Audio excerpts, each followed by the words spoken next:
Vous êtes sur NCA, la nouvelle chaîne africaine. Il a une tête bien pleine et bien faite. Il s'appelle Vincent Gondjok. Il est diplômé de l'École supérieure de physique de Grenoble, en France.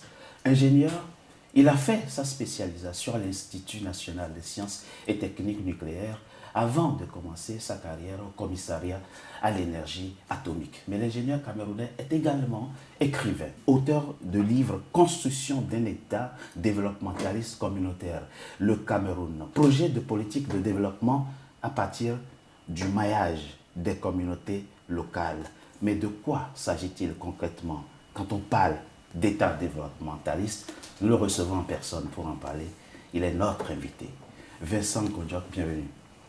Merci. Et merci à vous d'avoir accepté notre invitation. C'est plutôt un plaisir pour moi d'être ici avec vous et passer cet après-midi.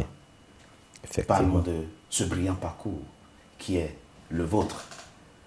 Vous êtes, je l'ai dit, diplômé de l'École supérieure de physique de Grenoble, une école très connue, et vous avez fait votre spécialisation à l'Institut national des sciences et techniques nucléaires. Donc vous êtes un énergéticien, on va dire. Oui. Qu'est-ce que c'est véritablement quand on est énergéticien?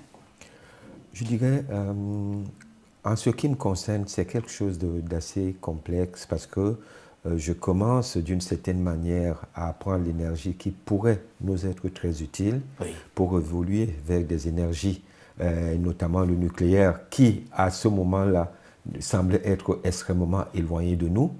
Et finalement, je me rends compte que, contrairement à ce qu'on pouvait s'imaginer, c'est une énergie qui est extrêmement proche de nous, dans tous les sens du terme, depuis la matière première jusqu'à ce qui consiste à sa mise en œuvre aujourd'hui sur un certain nombre de domaines. L'énergie nucléaire? Effectivement. Et pourquoi certains États, je pense notamment à l'Allemagne et à beaucoup d'autres, veulent en sortir? Ce qu'il y a aujourd'hui, c'est qu'il y a le problème de l'énergie nucléaire, c'est, et si on peut le considérer comme tel, c'est plutôt un défi, ce n'est même pas un problème, c'est qu'un accident dans le système énergétique aujourd'hui est nucléaire, a un impact immédiat beaucoup plus fort que la totalité des autres. La perception de la bombe nucléaire aussi fait en sorte que c'est une énergie qui fait peur. Mais si vous regardez et si vous analysez de façon convenable, vous vous rendrez compte que par rapport à la sûreté et à la sécurité, aujourd'hui, dans tous les systèmes énergétiques, l'énergie nucléaire est l'énergie la plus sûre. Nous comptons aujourd'hui, de façon connue, 3 accidents dans les centrales nucléaires. Dans le monde? Dans le monde. Dont 2 connus, très connus, qui sont Fukushima récemment, et puis il y a Tchernobyl. Tchernobyl, oui. Vous pouvez regarder dans tous les autres systèmes de production énergétique, en nombre de morts, en nombre d'accidents, en dégâts, il n'y a pas mieux. Mais cette perception est faite de telle manière que, comme c'est des radiations et qu'on ne les voit pas, normalement, on a davantage plus peur. Le dernier point de l'énergie nucléaire, qui est un défi, c'est la gestion des déchets. Mais là aussi, c'est que certains nous disent des choses qui n'ont absolument rien à voir, puisque la France aujourd'hui... Oui, par rapport à Fessenheim. Oui. Par rapport à Fessenheim, aujourd'hui, ça agite les peurs. Tout le monde a peur Non, tout au contraire. De Fessenheim. Tout au contraire, tout le monde... il ne faut pas en avoir peur. Non, tout au contraire. L'expérience montre aujourd'hui que c'était une erreur de fermer Fessenheim, puisque si l'énergie, le prix de l'électricité augmente, et vous me ramenez sur quelque chose qui est, en cette période, on vient d'une certaine manière de licencier le directeur général de EDF parce qu'il ne veut pas réduire le prix de l'électricité, mais c'est parce que Fessenheim, qui était comme une machine à sous pour la France, a été fermé. Mais il y a un point que je voudrais rajouter, c'est les déchets. La France aujourd'hui a 58 réacteurs. Prenons une moyenne de 1000 MW le réacteur. Ça fait 58 000 MW de capacité de production. Vous avez déjà entendu que la France avait un problème de gestion des déchets, qu'il y avait des déchets qu'on ne savait pas où gérer et autres. Eh bien, regardez nos déchets alimentaires dans la majorité de nos capitales et autres qui traînent un peu partout. Donc, les gens qui parlent, la plupart du temps, ils sont dans du fantasme, tout simplement. Pas seulement, c'est parce qu'aujourd'hui, on est dans un mécanisme, un système. Le système mondialisé, aujourd'hui, c'est toutes les sources d'énergie se bataillent. Oui. Et aujourd'hui aussi, moi, je fais la promotion du solaire. C'est ça. Mais beaucoup de gens aujourd'hui aussi nous poussent à nous concentrer uniquement sur le solaire parce qu'ils ne souhaiteraient pas que nous soyons des pays industrialisés. Parce que vous ne pouvez pas vous industrialiser avec une énergie intermittente et une énergie qui coûte trop cher. Le solaire seul ne suffit pas. Mais il est impossible que le solaire puisse faire marcher des industries. Et les pays africains aujourd'hui, qu'ils le veuillent ou qu'ils ne le veuillent pas, c'est le système qui l'impose, sont obligés de s'industrialiser. Oui. Et c'est ce que nous mettons dans ce bouquin qui est le développementalisme. Oui, le développementalisme, c'est l'évolution vers, je dirais, un développement socio-économique basé sur l'industrialisation. Mais à partir de cet instant, il vous faut des sources d'énergie les plus appropriées, moins chères, disponibles, fiables, et c'est ce qu'on appelle les énergies de masse. Et vous pensez que l'Afrique peut et doit miser sur le nucléaire pour son développement, son industrialisation d'abord et son développement? Pour moi, la question ne se pose pas. La preuve aujourd'hui, beaucoup de pays africains sont en train de travailler pour l'introduction de l'électronucléaire. Et finalement, l'Afrique du Sud y est déjà. Il y est déjà, bien entendu. L'Égypte vient de s'y lancer. La Libye a été empêchée. En tout cas, Kadhafi voulait le faire en Libye, mais il n'a pas réussi avant de partir. Et aujourd'hui, les pays comme le Nigeria, les pays comme le Ghana, les pays comme le Kenya sont en train de travailler très activement. Le Rwanda aussi, et même le Burkina en parle déjà. Et je viens de lire un article pour la Côte d'Ivoire. Donc aujourd'hui, la majorité des pays africains commencent à travailler par rapport à comment développer une faisabilité en utilisant le nucléaire. Mais j'aimerais juste rajouter une chose. Le nucléaire, on parle du mix énergétique. C'est ça. Ça veut dire que le solaire a sa place aussi. Bien sûr. L'hydraulique a sa place aussi, l'hydroélectrique. L'hydroélectricité a sa place. Oui. Le thermique, à gaz et autres, a sa place. Et le nucléaire aussi a sa place. Parce que nous avons besoin des énergies de masse peu onéreux. Même s'ils sont, au niveau investissement, des investissements très lourds, le LCOE, qui est le prix final de l'électricité produite, il nous faut des systèmes énergétiques qui permettent à ce que le prix de l'électricité produite soit le plus bas. Et c'est ça qui va attirer les investisseurs pour venir travailler dans nos pays parce qu'ils pourront payer une énergie moins chère. Vincent Nkondiok, parlons concrètement de développement, puisque c'est la problématique essentielle de votre livre que nous avons ici. Vous vous inspirez du modèle proposé par l'économiste japonais Kanan Akamatsu et vous dites ceci. Développée par l'économiste japonais, cette théorie, vous allez nous expliquer, postule que les pays en développement peuvent progresser économiquement en adoptant un modèle de développement en 3 étapes. L'importation de biens manufacturés, la production nationale de ces biens, puis l'exportation de produits manufacturés. Ça, c'est le développementalisme tel que conçu pour les pays d'Asie du Sud-Est et l'Asie du Sud en général. Dans quelle mesure ce modèle peut-il être profitable pour l'Afrique? Peut-il être adaptable en Afrique? Effectivement, ce modèle aujourd'hui doit forcément être adapté pour s'impliquer au niveau africain. Nos pays se sont basés toute leur vie dans tout ce qui était ressources naturelles. Commercialisation des ressources naturelles. C'est ça. Donc, aujourd'hui, il est important de passer à une autre étape, qui est la transformation des ressources naturelles, parce que c'est ça qui va donner une valeur ajoutée.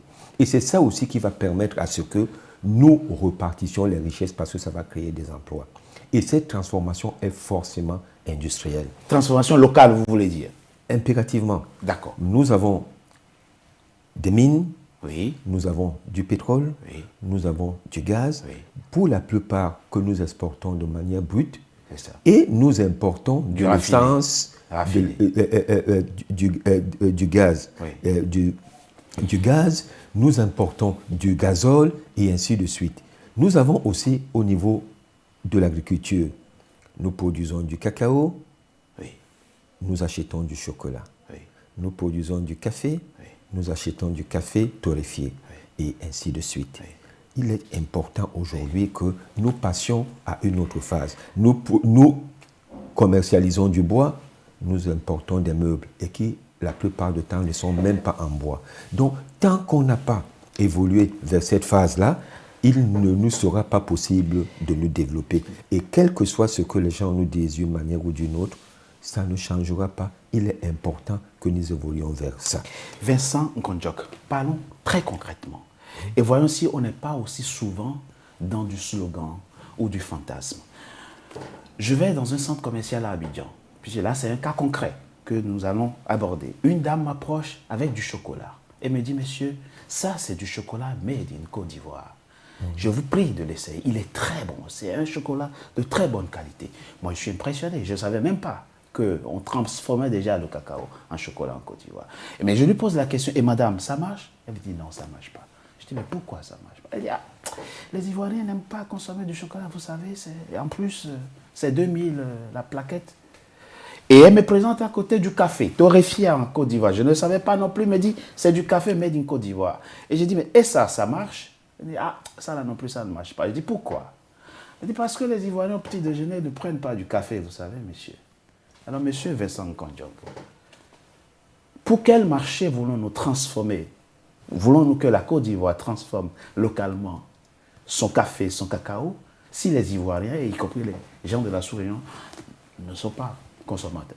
Et c'est là où je voulais passer sur la deuxième partie, ou le deuxième mot du développementalisme africain qui évolue en développementalisme communautaire. Oui. Je vais vous donner un exemple S'il vous concret. plaît. Est-ce que le riz est un aliment de base du Sénégal? Ah, je serais tenté de dire oui, mais je peux me tromper. Eh bien non. D'accord. Et aujourd'hui, le riz est un des aliments les plus consommés au Sénégal. Est-ce que le pain est un aliment de base de la majorité de nos pays, même de la Côte d'Ivoire? Aujourd'hui, si vous coupez le pain à Abidjan ou à Dakar ou à Douala, vous risquez d'avoir une grève parce que tout le monde consomme du pain. Ça veut dire que les États forts amènent les gens à consommer d'une certaine manière. On est aujourd'hui, vous avez parlé du chocolat, qui peuvent être des desserts et autres, mais on a du mil, on a du fonio, on a beaucoup d'autres choses qui ont prouvé leur qualité, non seulement gustative, mais aussi par rapport à tout ce qui peut être sur l'équilibre humain. Ça veut dire, quand on veut peut-être éviter de prendre du poids et autres, le fonio fait partie des aliments les meilleurs. Mais pourquoi nous n'en consommons pas? Parce que nous n'avons pas mis sur pied des mécanismes qui font en sorte que nous consommons ce qui est local.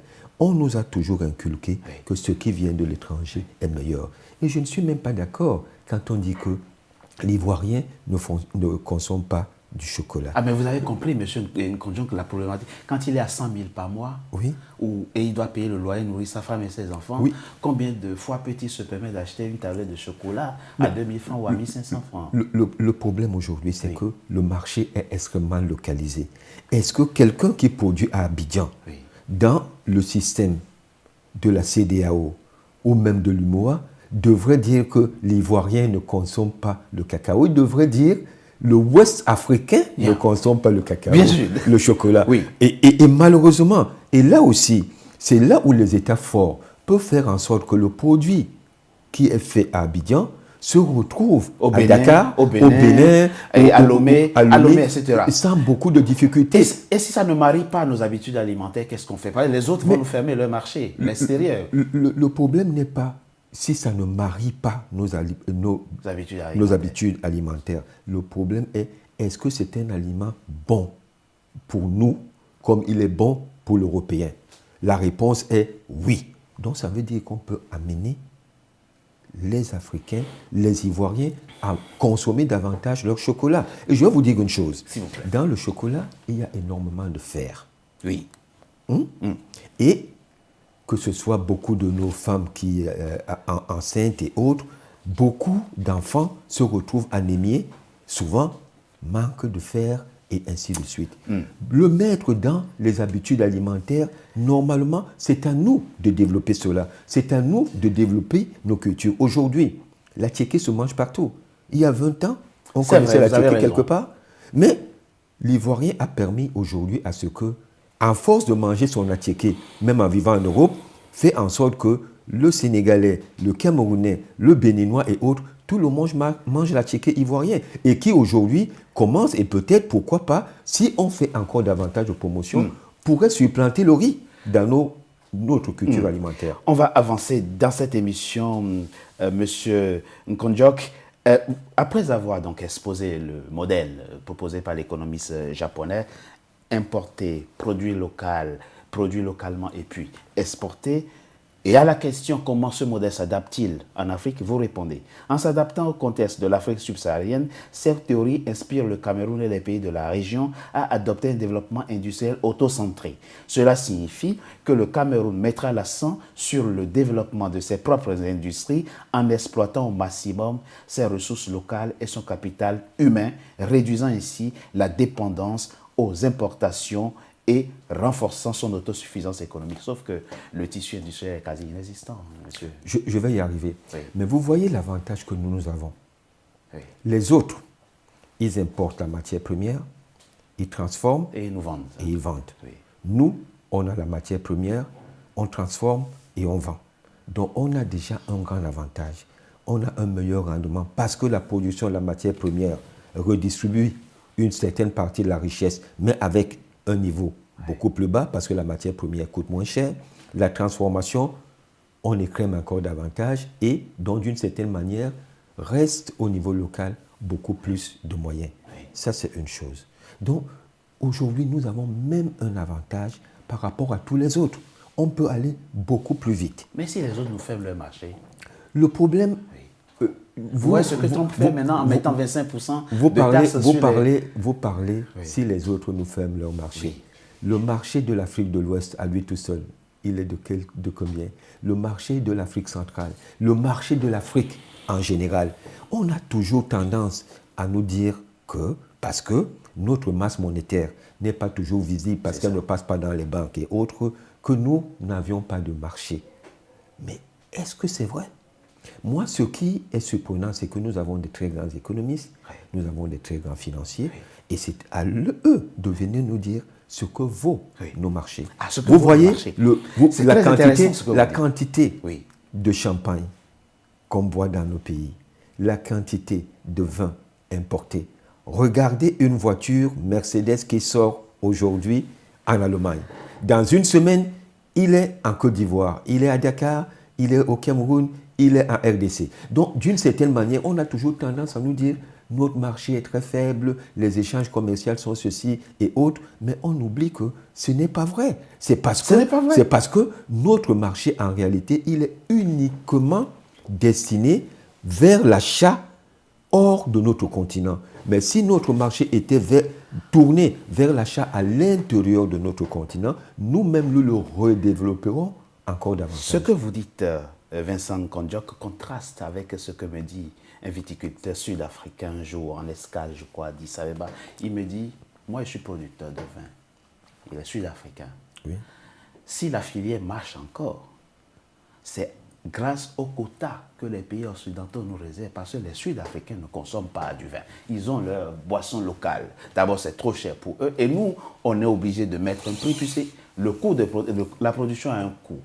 Donc, si la filière viticole tient encore en Afrique du Sud, c'est grâce aux pays occidentaux qui achètent nos vins. Le jour où ils nous ferment leurs frontières, ils disent qu'ils n'ont plus besoin de vin sud-africain, la filière meurt. Je considère que c'est une mauvaise analyse par rapport au gouvernement sud-africain. Il est important de noter aujourd'hui, moi j'ai été à Stellenbosch, à Frankfurt, où on produit du vin à l'Afrique du Sud et autres. C'est qu'ils ne se sont jamais, les producteurs sud-africains ne se battent jamais pour conquérir le marché africain. C'est certaines personnes dans certains de nos pays qui, parce qu'ils peuvent acheter du vin moins cher, vont l'acheter et viennent nous le vendre.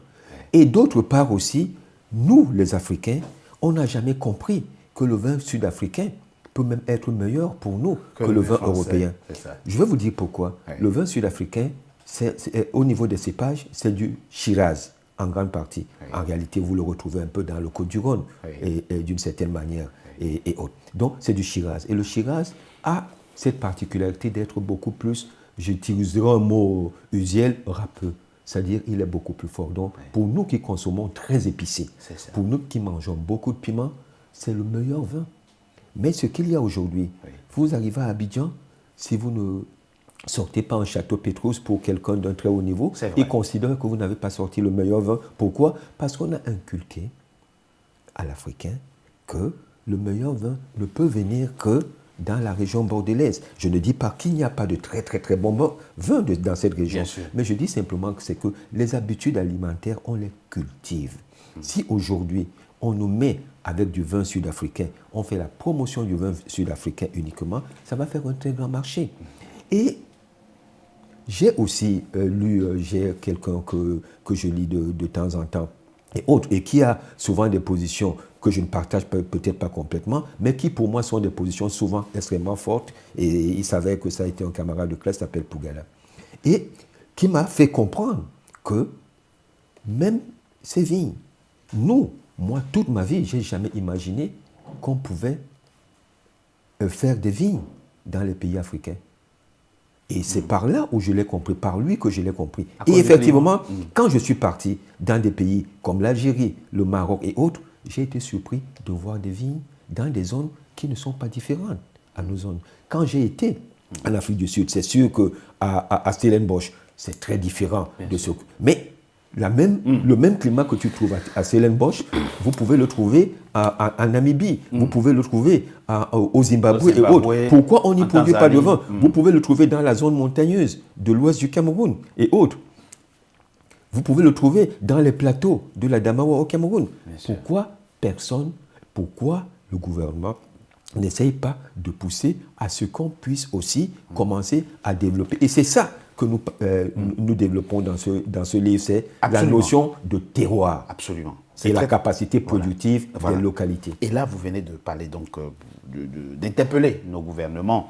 Justement, monsieur Vincent Nkondjok, vous êtes camerounais. On a bien compris dans votre livre également que tout dépend après tout de la gouvernance politique, de nos institutions.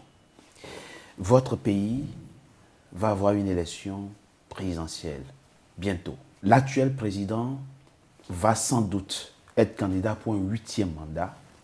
Et s'il est élu, il fêtera ses 99 ans au pouvoir. Quel est le regard que vous portez sur la gouvernance de ce pays, sur le parcours de ce pays, ces 40 dernières années? Le Camerounais que vous êtes. Bon, d'abord, je vais juste faire une petite nuance. Oui. Je ne suis pas de ceux qui pensent que tout, c'est l'État. Et la position que nous avons, c'est davantage la transformation de l'individu. Tout va de l'individu.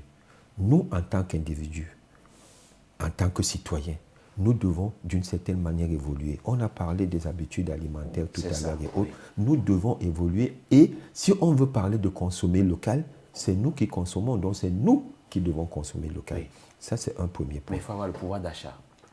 Il faut avoir le pouvoir d'achat, mais je peux vous dire que les produits locaux sont moins chers que les produits importés. C'est vrai. D'une certaine manière. Totalement on n'est vrai. pas obligé de boire du vin, du vin rouge, on peut boire du vin de palme qui coûte largement moins cher. Totalement vrai. Maintenant, par rapport à la situation camerounaise, il y a 2 points.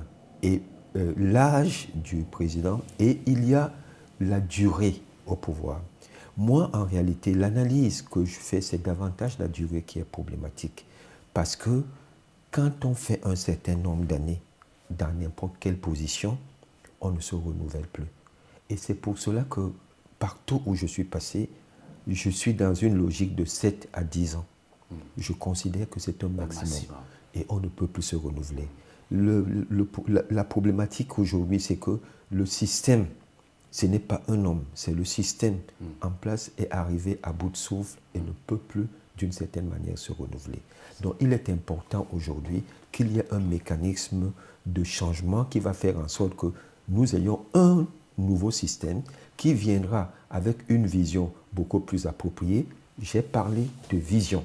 Je n'ai pas parlé de réaction, qui viendra avec des stratégies de développement et qui pensera que la création des ressources, la capacité productive, la productivité décentralisée, c'est ça qui permettra à ce qu'il y ait une redistribution vers les autres.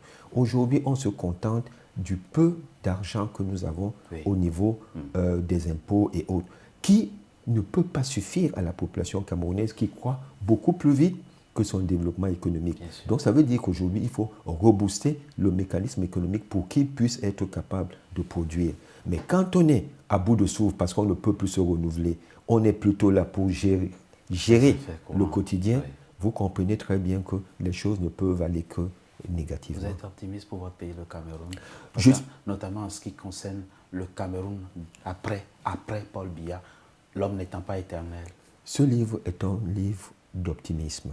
Je suis extrêmement optimiste par rapport au Cameroun parce que je sais que les choses vont évoluer positivement. Je suis un peu déçu aujourd'hui quand je vois que les forces du changement, parce que les forces du changement, les gens ont toujours tendance à croire que c'est l'opposition. L'opposition, ce n'est pas uniquement ça, les forces du changement.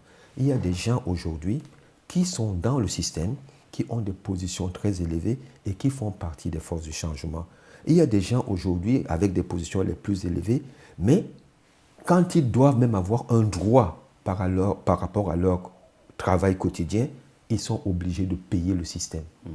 Quelqu'un qui a un poste de directeur général et autres et qui doit avoir ses bons d'essence qui lui sont dus pour faire son travail, ou alors il est commissaire de police dans un commissariat, on doit lui donner ses bons d'essence, il doit d'abord payer le système pour pouvoir avoir ses bons d'essence et pouvoir faire son travail. Donc beaucoup de gens font partie de forces de changement. Et malheureusement, ces forces de changement n'arrivent nullement à s'entendre sur la vision d'avenir et sur la stratégie de développement. Certains sont davantage dans une bataille de leadership. C'est ça. Eh bien, quand on est dans une bataille de leadership, ils sont dans la logique du rassemblement, du remplacement. Il y a un individu qui est président actuellement, il faut le remplacer. Eh bien non, on doit être dans la logique du changement. Et si on est dans la logique du changement, on doit avoir des idées, on doit évoluer et autres.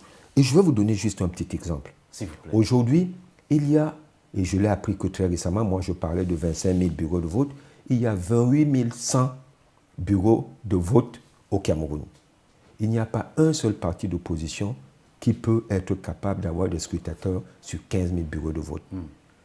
Comment est-ce que vous pouvez être capable de vous dire « je vais être un leader » si vous n'arrivez pas vous-même à convaincre des militants, à recruter déjà des militants et pour vous faire représenter. Ce n'est pas seulement à recruter des militants, parce que recruter des militants et autres, ça peut être beaucoup de choses, mais surtout se rassembler pour pouvoir couvrir la totalité du pays.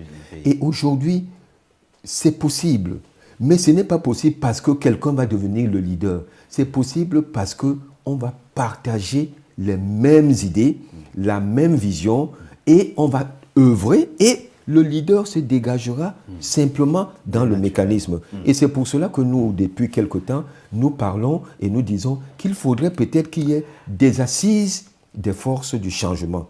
Et pourquoi ces assises? Ces assises, le problème que ces assises rencontreraient, c'est qui va être le leader. Mais on n'a pas besoin que les chefs de partis politiques en soient. On peut avoir des leaders moraux. Ça, c'est une problématique très intéressante et très importante et qui est handicapante pour nous sur le continent. La question du choix du leader. Mais effectivement, aujourd'hui, quand on veut aller vers une vision, on veut faire en sorte que la population épouse cette vision. On peut utiliser des leaders moraux. On a des chefs traditionnels, on peut prendre un grand chef traditionnel et autre qui est respecté. Absolument. Et autre, on prend un prélat, parce que beaucoup de nous sommes chrétiens, un très grand prélat qui a une parole qui porte. On peut y rajouter un très grand imam, parce qu'un pays comme le Cameroun, c'est les chrétiens, c'est les musulmans et autres. Et ces gens-là, d'une certaine manière, lead le process de la compréhension où doit aller un pays comme le Cameroun. C'est très important. Ça. Comment il doit progresser et autres. Et quand on est d'accord là-dessus, les responsables politiques, d'une certaine manière, épouseraient simplement ces idées en disant, mais nous, on va aller dans la direction que le peuple demande. Et à partir de cela, couvrir le pays devient une chose simple parce que c'est les idées, c'est la vision, c'est la position, c'est le programme qui va maintenant pousser les Camerounais d'une certaine manière à choisir.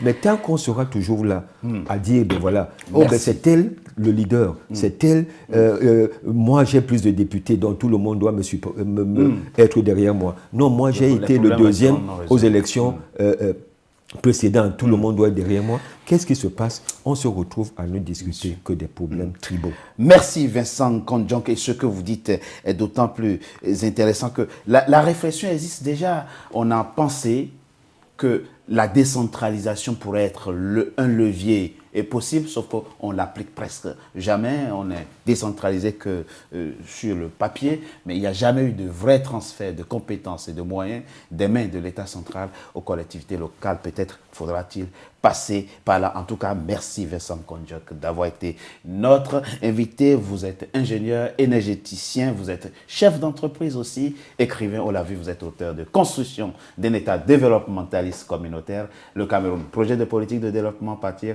du maillage des communautés locales. Merci Vincent Nkondjonk d'avoir été notre invité. Je vous en prie, c'est un plaisir. Merci mesdames et messieurs d'avoir été nombreux en notre compagnie. À très bientôt pour un nouveau numéro de notre invité.